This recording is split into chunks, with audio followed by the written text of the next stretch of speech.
remember King Midas. He had a gold mine at the tip of a finger. Everything he touched turned to gold. For instance, that golden statue in the corner, that was once his daughter. Yes, although it was a fabulous talent, it had its drawbacks. Ah, wonderful. Catfish for dinner. But no sooner did he pick it up than the catfish became a goldfish. I've got it. I'll hire somebody to feed me. And so he was fed by Proxy, which was the name of his favorite servant.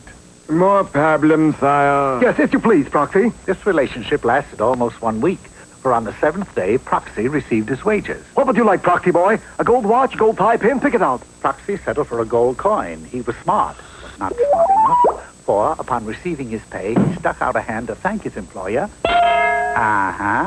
Proxy became a fountain in King Midas' garden. Now, unknown to many people, myself included, King Midas had a son. My boy, why is it we never spend any time together? You think I want to wind up like this? No, Dad. I think it's best that I leave home. Oblivious to his father's pleas, young Midas packed a suitcase, a golden one naturally, and left the castle in a heavy coach. Heavy because it too had been turned to gold. The boy enrolled at a large university and majored in dentistry. Every so often he would hear from his father. Who's the letter from? From my dad. How can you tell? The envelope. It's 14 carats. The boy studied hard and was so intent upon graduating, he failed to notice a change in himself. Anyone have a pencil? Here.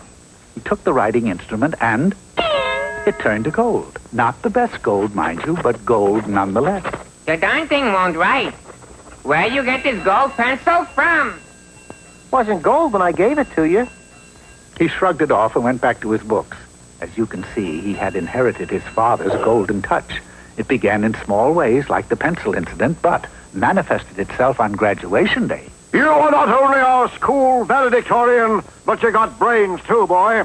It is with the utmost pride and honor that I hand you this scroll. Oh, thank you, Dean. The scroll changed to gold, and the dean went that way too. Dean, speak to me. Oh, Dean, what's wrong? Oh, Dean, you look dizzy, Dean. Aware of his dreadful legacy, but still a dentist at heart, the sorrowful young man opened up an office and went into business. Bursting twice a year, eh? That's what I'd say. Oh, by the way, who put all those gold teeth in for you? What gold teeth? Horror of horrors, he had unknowingly transformed all the man's teeth into gold. In fact, it wasn't long before all his patients were likewise equipped. All I wanted was an extraction, not a gold mine.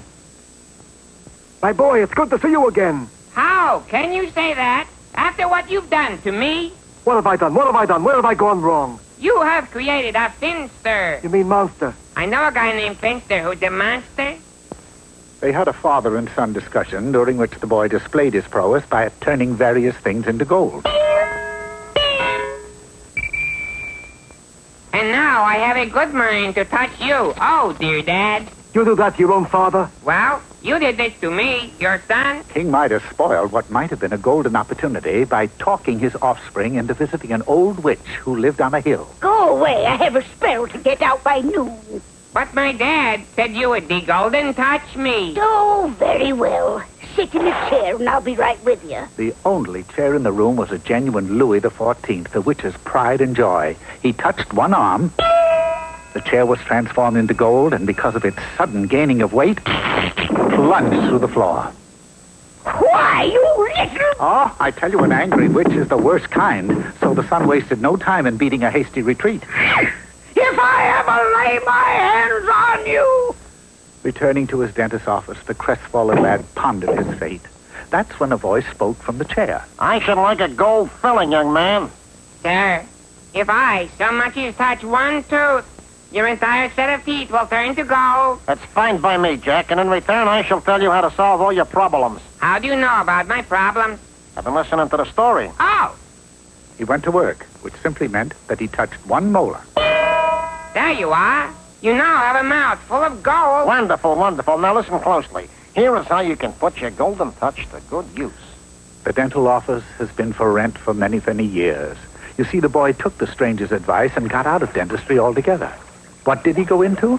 Well, that's his place of business there, that little shop beside the river with the sign that says Junior Midas, locksmith. But I don't understand. What does a golden touch have to do with being a locksmith? What's the matter? You never heard of Goldilocks?